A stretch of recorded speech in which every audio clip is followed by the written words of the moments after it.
Welcome back, and congratulations to Al Armour. You have won the giveaway. So hop on the Discord, send a message to Solo. I feel like I've said that before. I think they've won a couple times here. Okay, so welcome back. We have our guests now. I will allow them to introduce themselves, and we'll start with Utahime. Hi guys, I'm Utahime. You can find me at Utahime Cosplay on Facebook, Insta, and here on Twitch, and then Brianna DeCosta on Twitter.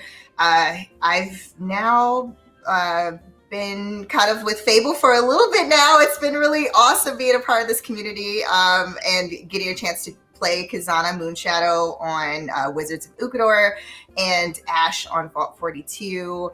And soon there's going to be another character that I play on Vampire the Masquerade on December 18th. So yeah, definitely stay tuned for that. I'm bringing back Sonia Rinaldi, our sassy little lady. But yeah. Perfect. Alicia. Okay, I am Alicia Marie, or Alicia Marie Body on all socials, because I originally come from fitness, and that's why my handle is so like out there. People are like, what the hell? I'm like, no, I come from fitness. That's why it's there. I've always been a fitness person. I moved into costuming, so I actually consider myself like a fitness hobbyist, but I'm a costumer by trade. So I love cosplay. I love making costumes, I love making props like that. It's always been like my thing. So when the whole thing happened this year and, we couldn't do anything or go anywhere, and the opportunity to play D&D for the first time presented itself, I jumped in with both feet. And Brianna and I have been cosplaying together for years, and both of us have been wanting to play forever, but we never really knew where to. We met in the fitness world. So that was what was funny, is that I was a fitness instructor and I met her at a fitness convention. My friend, who was kind of like my mentor, was like, you have to meet she's like my idol. I love her, Alicia Marie Body. And I was like, oh my God, who's this beautiful, stunning babe? And she's a nerd too. And so, yeah, so we became friends, and yeah, the rest is history. We've been cosplaying together for a while. You have to meet her. I'm like, I'm just as crazy, so our craziness combined. It's like insane. Yeah. So we got to play.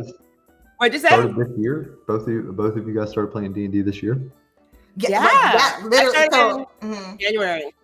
So I played. I used to play a game called RuneQuest. So I played with my my friends in that.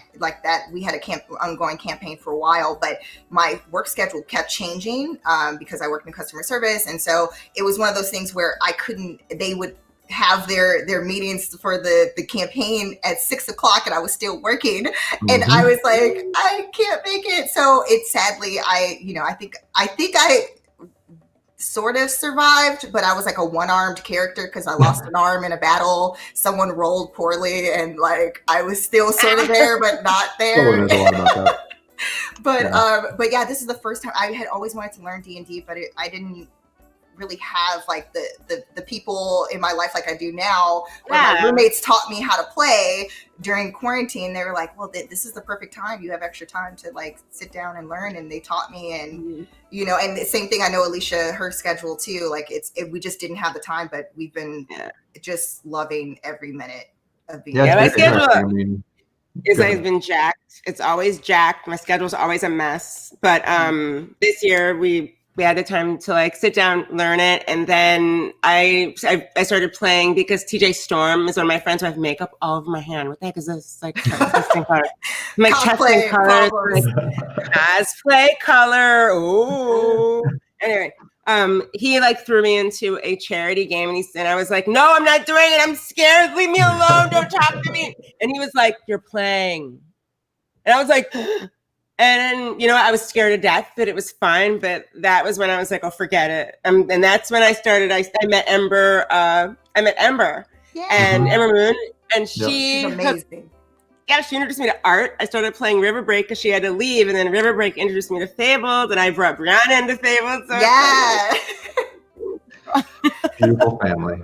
worlds intertwining. Yeah, Yes. it is interesting. I think it's neat to see because there was a sort of giant wave with the introduction of Critical Role, obviously, in the sort of let's play D&D sort of thing came. Yeah. But then you're getting this whole new wave of sort of quarantine D&Ders. So it's fantastic to see, and yeah, it's just built the family up here at Fable 42 quite a bit.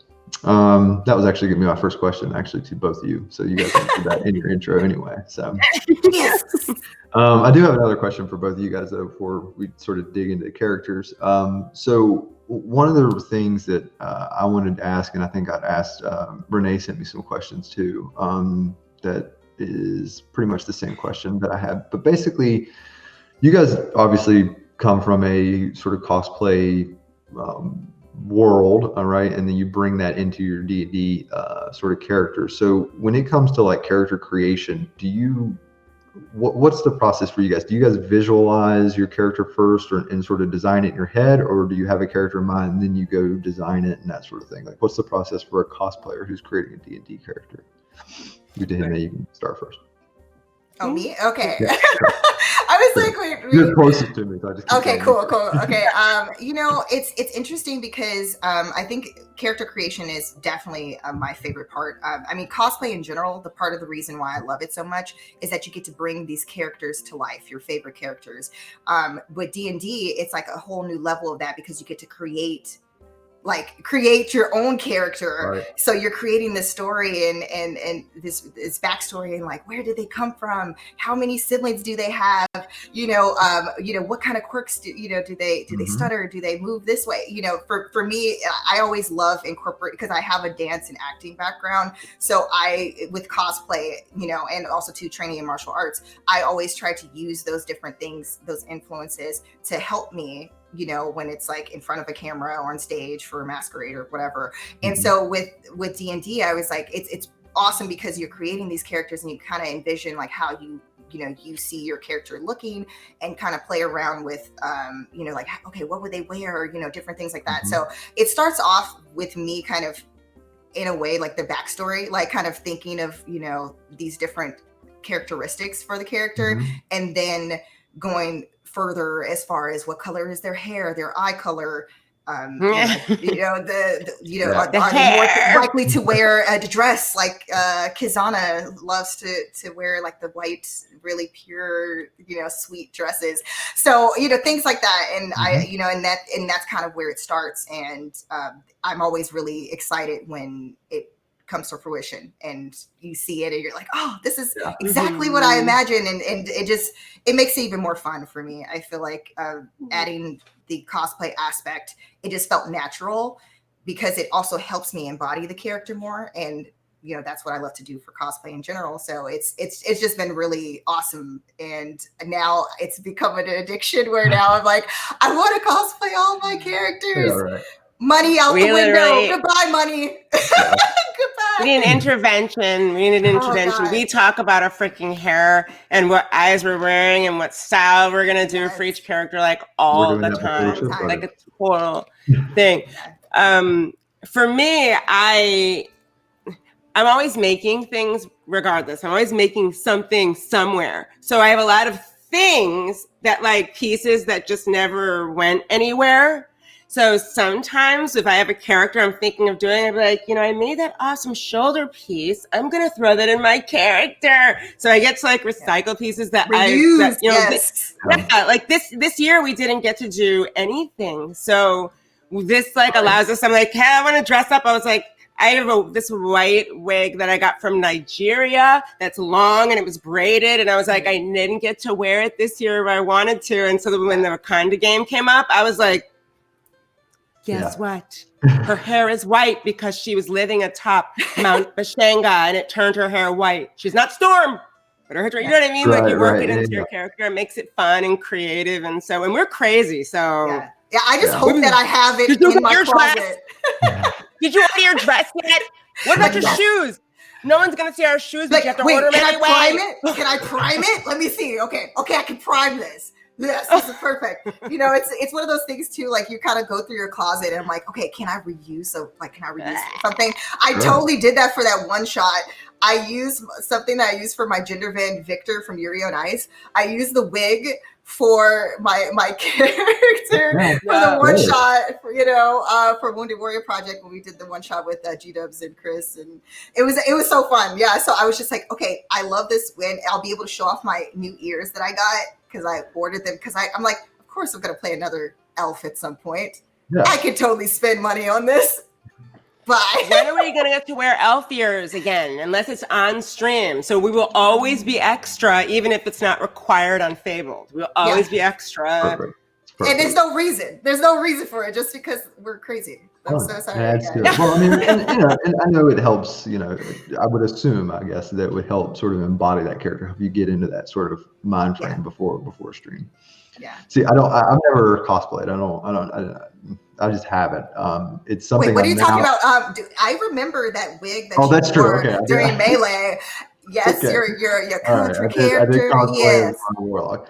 It is something I'm starting to get into. I think it's a neat thing. My thing was always because I had an art background. So what I would do is I would always just draw my OC. So that would be the way I'd make my character and then I'd sketch him out, and that's sort of how I would sort of get into my character. See, I'm jealous of that because I can't draw anything except for stick figures. So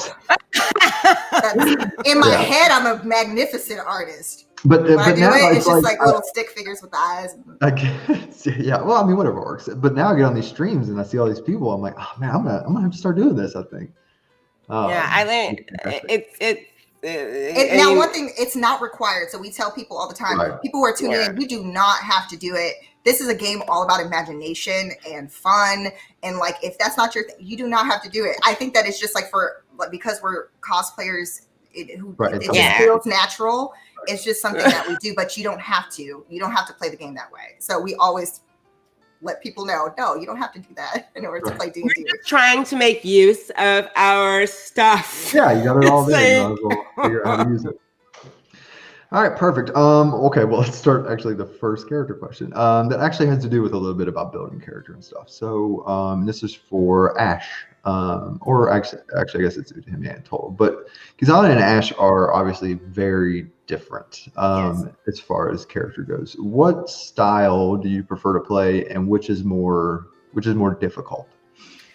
You know what? Just like I'm going back to cosplay again, because cosplay for me, I choose characters that I kind of connect with on a personal level. So I'll say that Kizana and Ash are extreme sides of my personality. So it's like two sides of the same coin, so to speak. So it's like the extreme. So Kizana is very much like how I used to be in elementary and junior high and like a little bit of high school, like very, very much like kind of awkward kid. I was super nerdy. Obviously I love anime, love comic books, love Star Wars. So it was one of those things where I was always trying to like make new friends, but it was kind of hard to do. And I didn't know how to, cause I liked things that were different from what other people liked. Yep, even taste in music. Because I love K-pop and other things, so it's like it's hard to find sometimes those similarities. But I always liked helping people, and wanting to get to know where people were from, things like that. But also too, I was a little bit of a pushover, and I was really bullied because of the fact that I didn't stand up for myself. Now Ash is kind of the extreme part of that, where it's like kind of like I don't take beauty BS. Like I used to spar with guys who were like 6 foot tall, brown black belts, and kind of like as a lady, as a woman, you're kind of like I'm gonna hold my own. I'm gonna show you what's up. So it's kind of that tough. Kind of.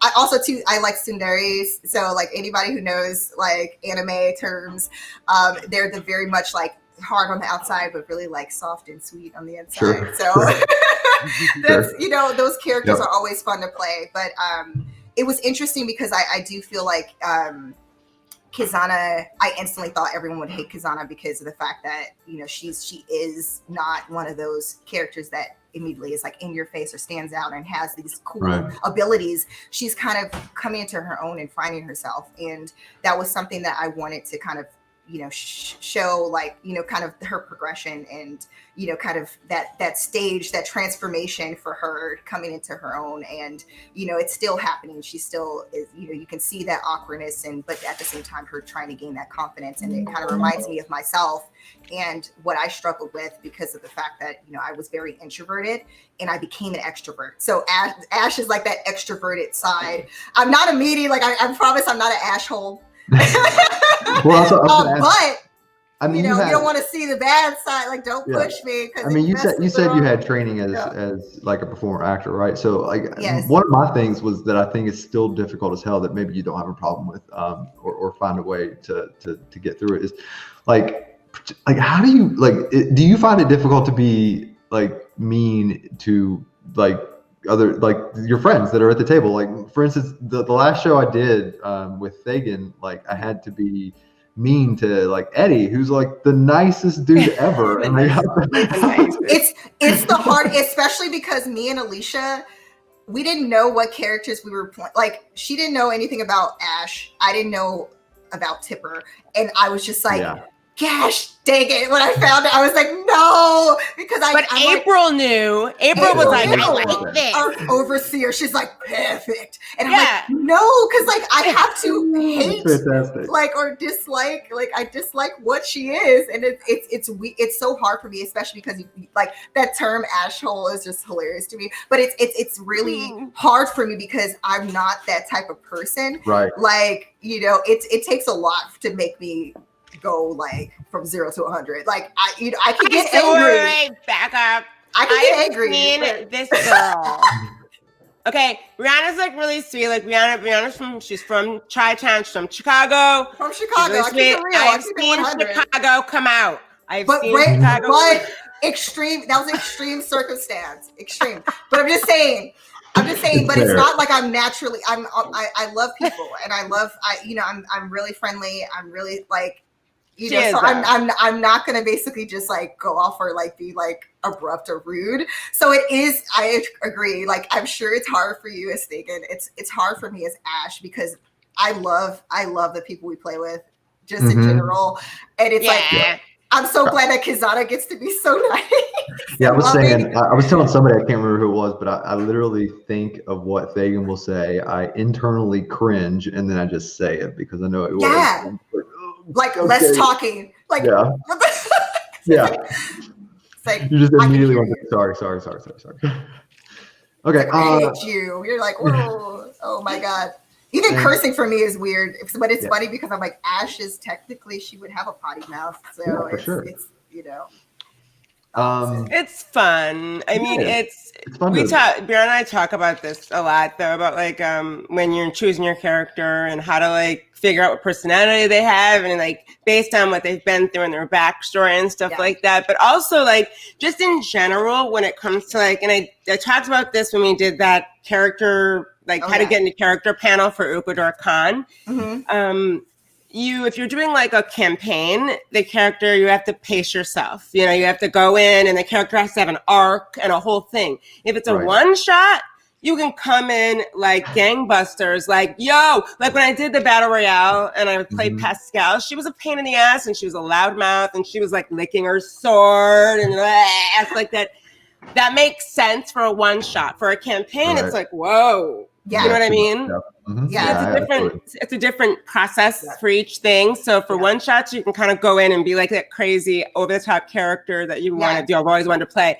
But for a campaign, you have to actually have a developed personality in your mind. And so for me, Goldie's easy because she's sort of comedic, and that's like where my sort of my background is comedic a little bit. So Goldie's like this little like, but she wants to be powerful, but she's really little. So it's kind of cute. It's fun. It's cute and fun. Right. Yeah.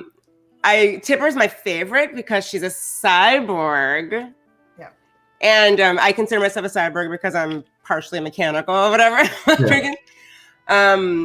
Astra's very difficult for me. And I've told Chris about this because Astra's actually the flip side of a character in another campaign that Brianna and I play together. Her name is Lennox, and she's completely me, head to toe. And Brianna knows Lennox is me. So Astra I created just to play off of who Lennox was. So pulling Astra into a game as a living, breathing character has been very difficult for me because she's total opposite of me. Yeah. Right.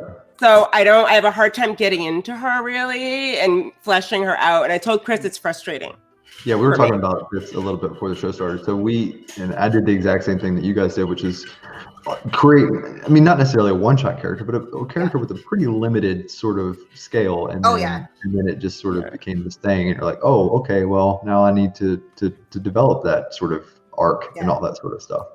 Well, and the thing is that our wizard, like what Alicia was saying, a lot of people who watch Wizards, what they wouldn't know about Kizana and Astra is that they're the sisters from another campaign, like what she was saying.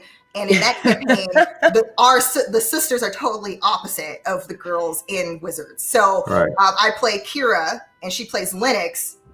The sister, she plays the sister of Asha. I play the sister of Kizana, and they're totally like opposite characters. Like Kira is she's very snarky. She actually goes toe to toe with someone else in our campain a lot. She hits on guys all the time. I drink. So I'm very much like I'm the wild child in one campaign, and then I'm like the straight lace, like I follow the rules. Everybody's great. Like, hi, let's be friends. And Kira's like, if you cross me, I'll slit your throat. So it's really funny because we didn't write we didn't know Wizards was going to be a thing. We didn't know. And we created, and then now we've created this whole whirlwind where now there's so much intersecting of stories within Wizards, and then now it's seeping over into the other campaign because there's certain events happening in the future. Throwing everything on. Kira, it's crazy. Oh, crap. So it's really interesting how like all the the DMs are weaving these intersecting stories. It's wild, guys. It's wild. I actually have something new that might be going down. I have something brewing in my head for Kizana, so we shall see. Man, I tell you, I am literally the epicenter of breaking news. Like I just am. Brewing in my head. I have an idea.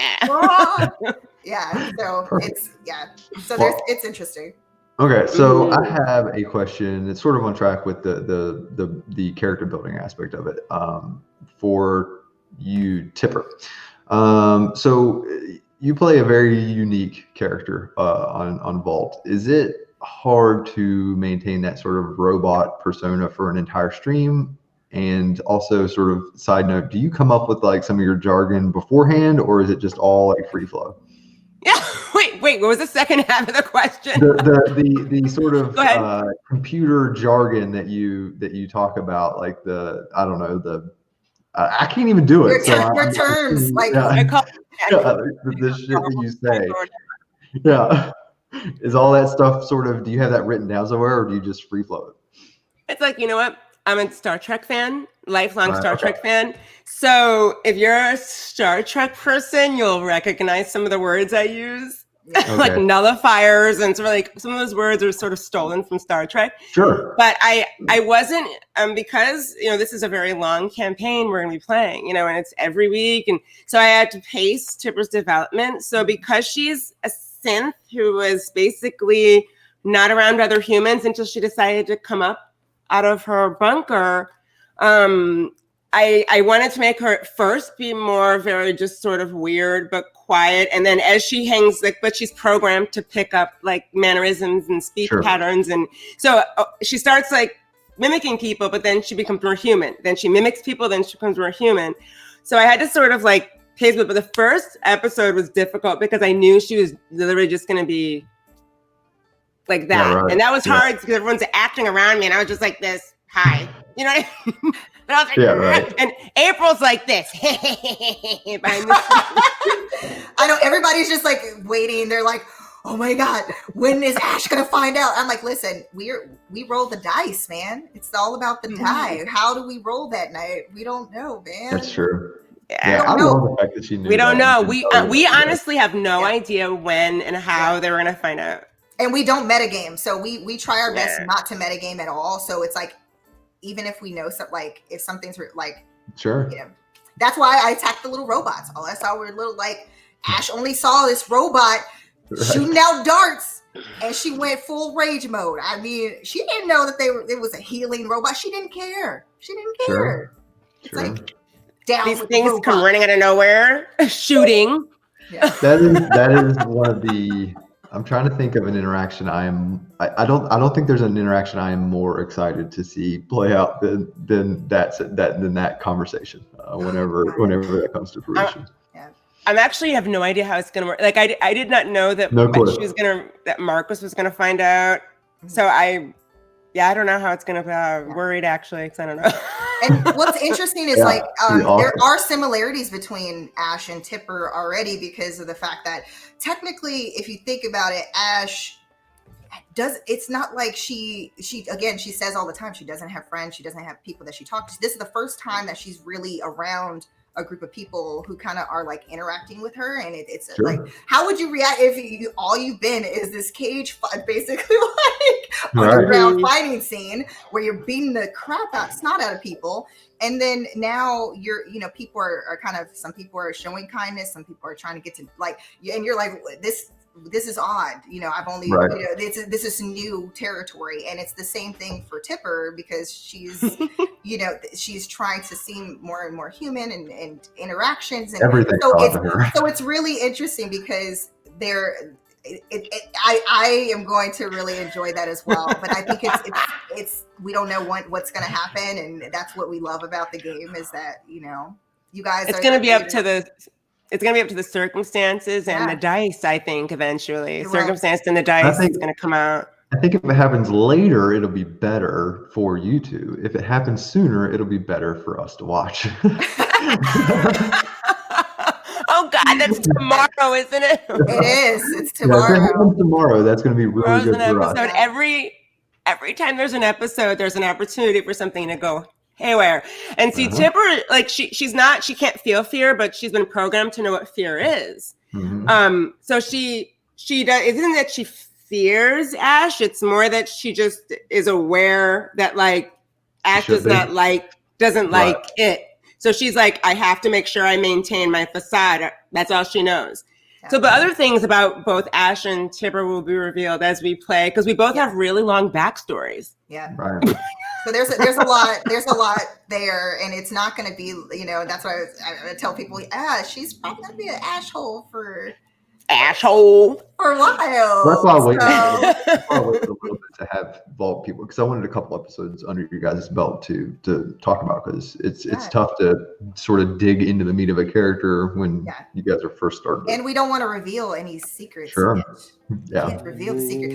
It's just kind of, you have to wait and see what happens. And sometimes we don't even know. It's all about we don't know how Ash interacts with Clay, how Tipper interacts with Petra. It's and Marcus. It's an interesting group, and I love it. We didn't even the initial episode. It's just so much awkwardness. It was just what was that? It was like natural. 5 people, but it was natural because it's like, how would these random people band together to go on a mission? It's like. Yeah, it's interesting that the uniqueness of it, just the setting itself provides something that you don't see a lot. So it's fun to watch just from an organic standpoint, because you don't see super mutant barbarians and synths and stuff like that and other things. But I love my big girls. I love orcs. Orcs is the orc race is one of my favorites, and I think it does get a lot of love. I sometimes don't do a lot of it for streams because of the fact that makeup,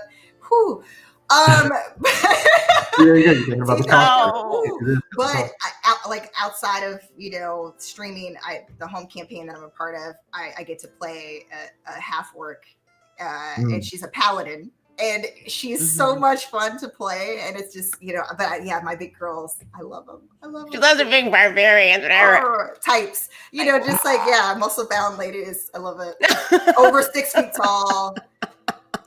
That's awesome. Can toss a guy over her. Yeah, She-Hulk, man. Yeah, She-Hulk's the best. So much fun. I love and I'm small, so it's just funny. Yeah, it is. Like, you're 5'6". I'm 5'6". Yeah. She's 5'6". I'm 5'8.5". I'm tall. I do play elves only because in my mind elves are like huge dicks. So for me, it's They like are fun. it They feels are like fun. they're just pains in the ass. Elves are just generally in my head, they're just pains in the ass. Like snooty, tall, sort of like. But I like playing little ones like goblins. I like little trolls. I like being a troll. They're fun. Yeah. I like being a troll in general.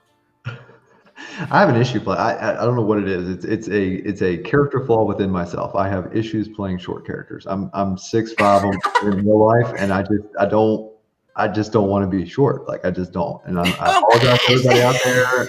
And it's okay. My wife is only 5 foot tall. It's fine, but I just don't. Just me. I'm sorry. You don't want to be a Toys R Us Fury kid? of the small. I know. Fury It's of- great. I love having them around. I think they're fantastic. I just don't want to beat one. So I'm always a Goliath or just a really tall human or an orc or something like that. So I don't know.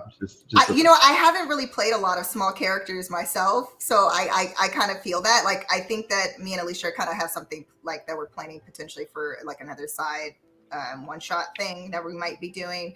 Where there might be some like halfling action going on, but overall, I do lean towards elves are fun to play. I hate to say it, but sometimes like they're also to their features as far as just like the dark vision and having certain abilities, not features, abilities that are just. So you're like, oh, that's so convenient. So it's hard to like step away and be like, oh, I want to do this other character, but then it's like, but that dark vision or this little feature here and there, Having to be like, can somebody cast light? Right? Yeah. So it's hard, but at the same time, I like now I've been trying to stretch and do more and characters that take me out of my comfort zone, I think. For sure. I have a question for you, Ronan. Yeah. What class have you never played, or what race have you never played? What race have I never played? Race and class. I've never been a gnome. That sort of goes back to what I was just saying. So I've never even thought about being a gnome. And no dwarves, no dwarves. I've never played a dwarf, halfling, or no. I'm not kidding. None of those have ever. Oh my god. Noted. What is it? I said noted. Noted. He's gonna make me one. And I think I've played every class. Played everything. Yeah. Oh, that's cool. That's awesome. I can't think of a class. Now, I will say the warlock, the one that was in the mythical melee that lasted one round or whatever. That was that was the only warlock I've ever been. So technically speaking, I've been a warlock, but I haven't actually ever played one. So I guess that's gonna be on your list. Yeah, it's on my list for sure. What about you, Breezy? Okay, let's see. I love my like paladin is probably my favorite class. Why? I think maybe it is because of the fact that I coming from like a religious like family, like not mind you, like we're very much like loving, accepting people. So don't get me wrong. I'm saying this is coming, like I come from Chicago. The Bible Belt. Like you go to church, blah blah blah. So having that connection to faith, it seems like it just came naturally. So creating paladins and like thinking of what would this paladin like? What would their faith be? What would they what deity would they serve? How would that drive them? I find that really interesting. Plus, I love me a good smite. I love smiting people. Oh yeah. Thunderous smite. All the smite. Yeah, smiting all the things.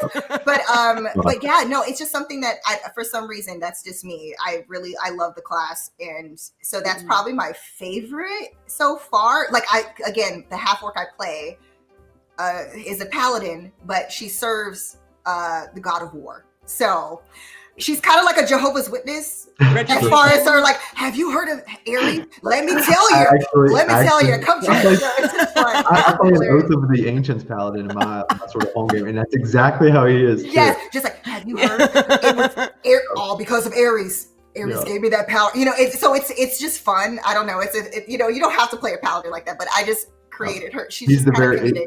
My guy's also the very stereotypical like CrossFit vegan guy. He'll tell you about his diet. I love it. That's awesome. But okay, one that I want to play Let me see.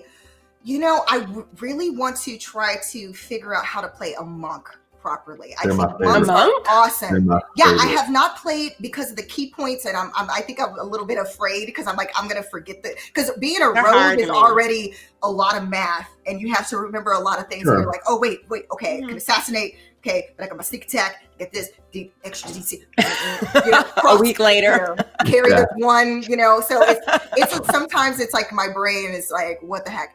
But and being a part of Fable has definitely helped me because I was fearful of being higher level for a while, and you guys kind of pushed me, like push the baby nest, little baby bird. But yeah, a monk I want to try to play because there's a lot of really cool stuff. And I mean, hey, April, didn't she win as a monk in the melee? And I'll say, with your martial arts background, like it's fun to like do the fantasy version of what you do. Like I think that would be a lot of fun. And one that I eventually want to try again because I've only been a bard once and I didn't even really do anything. What kind of bard were you? I was the School of Swords, or like. Were you a singing bard, a dancing bard? No, I was swords. I was College of Swords. So I liked pointy things. Yes, so that was. But I didn't even use my flourishes. I didn't even get a chance to do anything because it was a one shot. I did more magic than anything. But that's another one that I want to stretch myself and try to maybe incorporate some dance or something. I can't sing like that. I can do karaoke. But I know there is a rumor of the bards or whatever, Bards of Ukador or whatever Solo's planning. So there may be something there where you get to try out a different bard. Wait, Alicia, you have to say yours. Alicia, you didn't say yours. You have to say. Yeah, you have to say yours now. Yeah, your favorite class in the class you want to play most. Oh, racing class. Let's see. I know. I'm like, wait, let me think. Oh, I didn't race, but I'll go back later. Yeah, the race I probably will never play as a human. I'll probably never be a human because I'm really weird looking. But you understand, I like the fact that I'm weird looking. No, I identify with not being like normal looking, sort of weird looking. Yeah. It has helped me in my career. It's why I get to be in video games because my face is weird. So I usually like being non-humans. Congratulations. I don't like being human. Class-wise, I've never played a bard, and it's because I really did believe you had to know how to sing, and always the best bards sing, and I will never sing. Just like Daffodil. Daffodil spits those rhymes, man. She spits those rhymes. Oh, Liz. Rapping? Maybe rapping. Yeah, you can rap. Limericks, poems. There'll be no singing. I'll lip sync. There'll be no singing. I do not sing. That's the only reason I haven't done a bard, but that's it. Everything else is open season. Bards, not yet. Not yet. I want to try to be a dragonborn and a tabaxi once. Tabaxi. Oh, you have to be a tabaxi and a dragonborn, but probably off camera because not tabaxi. I could probably get away with because makeup. I could probably manage that. Dragonborn is hard. Yeah. But I definitely I think playing either of those two would be fun. Well, you guys have they're like weird. Taking this off the rails, and I don't think I've asked. Sorry. Perfect. I love it. We'll do that to you. Yeah, that's fantastic. God, I don't even know where I'm at. Let's try to get a couple more questions. God. So this one is for Ash. Sort of back into character. So are the rules that she creates because she feels the need to have a sense of control, or are they a means to immediately build walls between those around her? I think it's, I think you guys will find out, kind of, as the story progresses, that it's kind of, something that is connected to her backstory a little bit, a kind of sense of order and, kind of like lay of the land, so to speak, like certain rules that, shouldn't be broken. It's kind of her own thing. And I think that it, kind of something maybe. But it definitely is connected to where her origins. So it will definitely, and I remember you asked if it's like a legit list. I do have it it's already I did. Yeah. As we continue on the journey, there probably will be more rules added. And yes, the no robots rule was added. since last last session. So far there's 5 core rules that she, she's laying the law, and she's going to constantly bring those up. So it's funny whether or not, so far I know Marcus has been doing a good job, and so is Tipper, as far as remembering the numbers and remembering what they are. Clay, he needs a little work. I don't think Petra will just charm her way out of it, whatever it is. Yeah, Petra has a way with her cute, adorable, psychotic self of making sure that you kind of get distracted from that adorableness. And so, I'm sure she'll probably, kind of twist some things around and get out of trouble if she does end up getting in trouble with Ash. But so far, she's offered her a drink. That's the closest one to a relationship. Well, maybe. Yeah, she's offered her a drink. She's like, they've butchered a poor stag together. Right. So it's not the same as the others, I think, so far. So she's good. Right. But yeah, no, it is definitely a part of her character backstory for sure. For sure. And as far as speaking of sort of relationships, and I got one for Ash too, but first for Tipper. So I guess I don't really know how to ask it. So how much self-awareness does Tipper have? Do you think that she is do the synth build relationships, or is she just there to sort of gain enough knowledge to then go about her way? How does all that work exactly? You mean how does she? Yeah, see, it's a difficult question to answer without giving away too much. But I will say that there's an entire reason for why she's on this adventure, why she's going along for things, and there's a directive. And one thing I will say I'm having a lot of fun with her, even in just such a short period of time, is developing her and seeing where she's sort of oh, this is what a sense of humor is. This is what is what, playing around is, you know what I mean? So I think she's going to start playing, because she has a hard time reading people sometimes. Right. She's going to start playing around with Ash a little bit. She might start playing around with Petra a little bit. And they're going to be excuse me? What the hell was that? You know what I mean? But it'll be fun just to sort of tip them a little bit. I don't know. And there's a reason why her name is Tipper too. Yep. Find out. And I don't even know this. I don't even know this. So early, man. I know it's the baby. It's the baby. It's the beginning. The beginning of a beautiful story. It's only the beginning. All right. Well, real quick, couple more. So, speaking of relationships, so Ash had that sort of connection with Petra while she was butchering the rad stag. You don't have to be too spoilery here, but has she had many of those in her life? And does she find this sort of idea of a friendship intriguing or terrifying? I think that, well, again, and Ash is, she's said it in game, it's very much this is new territory. She doesn't have friends. She doesn't have people who come up to her and offer her drinks or try to talk to her and interact with her the way that this group has. Outside of obviously her doing a specific thing in the ring and getting paid and, going to sleep, and that's it. They say repeat. It's like a system and repeat. So I think that it's new territory. So she's always very, cautious and mindful, and she keeps everything kind of in her head, but she's also too doing her own analyzing of intentions and what is this, and trying to figure it out, because it is very much something that she's not used to. Which I can't really expand on it past that. Sure. But at the same time, I think that she with that whole moment, she kind of, it was kind of a test to see, kind of Petra's skills, so to speak, and it's kind of that game, respect game. Right. All right, I see you, little one. I see you can, how you can handle yourself. Okay. All right. So it's because she's this small little thing that's like Food Wars. Anybody who's seen that anime, she reminds me a lot of Akumi. Yeah. That's okay.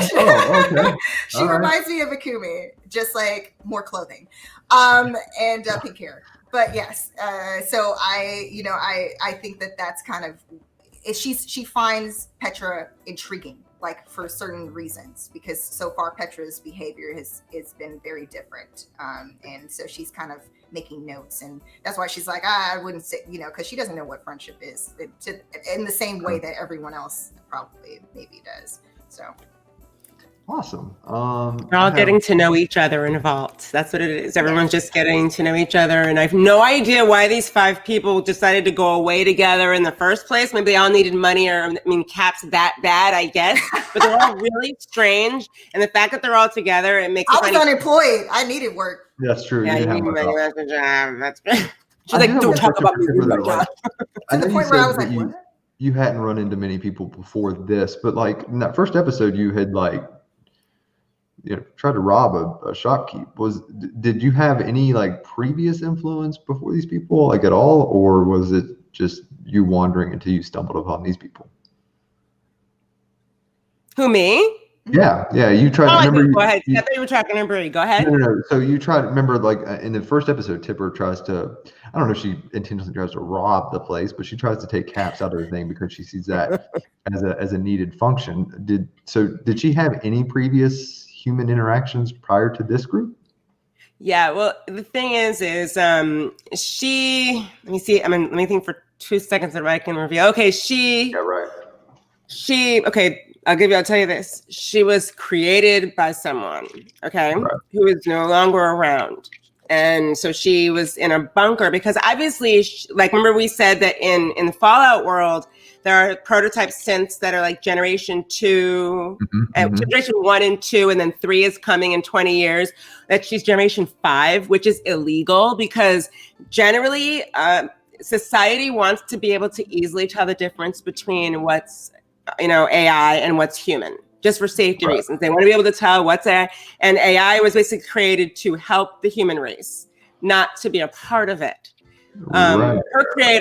Her creator believed differently, which is illegal. So he's gone. I don't know if I don't really want to say why and how yet, but he's gone. Yeah. She came up from the bunker, and when this game begins, she does not know how long. She doesn't know how long it's been. So that's part of the problem. But in making her way from Happy, where she's from, to Hub City, she has come across people, but not really that many interactions. She's just driven to find parts to fix herself back up, So this group specifically caught her eye because of the box. Oh, okay. All right. I got you. I'm on the same page. Hub City, where she's like, and then she goes to the fight and she sees in the ring with Ash, there's, you know what I mean? Yeah, so it's serendipitous. But you've observed humans. It's just the fact that these people all came together by fate or whatever. Exactly. Okay. All right, cool. Well, unfortunately, we are out of time, and I know they want to start getting ready for the Wizards stuff, and I don't want to interrupt that. Yes, so stay tuned for that. I don't have any idea who's going to be on the show, but I do know Anna's going to be on there, and that is all that matters. There's no amount of digging, buddy. There's no amount of digging getting you out of that one. We got Sagan and Lily. We got Khalees and Anna. We got Himian and Brooke. Don't go by what Ronan says. Just believe in what Fagan says. Okay. Yeah, so we have all those awesome people. They are going to be on the show. That is in 30 minutes. So stay tuned for that, and go ahead and enter raffle in the chat for our waffle. No, enter raffle into the chat for the Between Show giveaway, and Solo will probably announce the winner if he doesn't forget when they start that show. And I think that is it. Real quick, do your things, your outros or whatever, where they can find you. Okay, again, you can find me Facebook, Instagram, here on Twitch, Utahime Cosplay down there, and Brianna DeCosta on Twitter, and yeah, you'll eventually catch me as Kizana, and tomorrow Ash on Vault 6:30. Awesome. Pacific. I'm Alicia Marie. You can find me at Alicia Marie Body, all over socials, doing whatever it is I do. And tomorrow, as Chipper and Vaults, and tomorrow morning as Goldie and River Break. We're back. So I don't want to forget that. So it's like boom, boom.